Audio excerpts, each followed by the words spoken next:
I am the Tofu Golem. Please enjoy the video. In this video, I will explain how to make restaurant-style white sauce. We'll begin by creating a perfect roux, which is the foundation of a truly smooth and delicious sauce. Then, we'll discuss the best dairy choices to achieve that rich, creamy texture you love. Finally, I'll guide you through the essential seasonings to elevate your sauce to a professional level. The roux is crucial for thickening and flavor. Start by melting 2 tablespoons of unsalted butter in a saucepan over medium heat. Once melted, whisk in 2 tablespoons of all-purpose flour.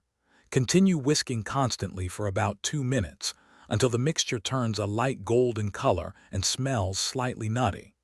This ensures your sauce will be smooth and free of raw flour taste. Now it's time to add the liquid.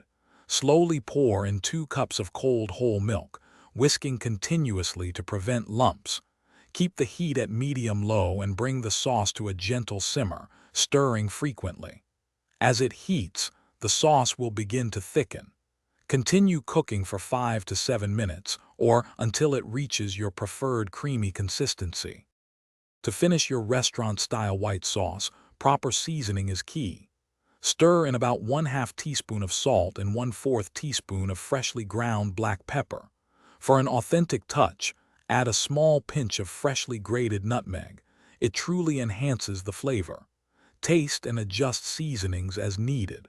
Your rich, velvety white sauce is now ready to enjoy.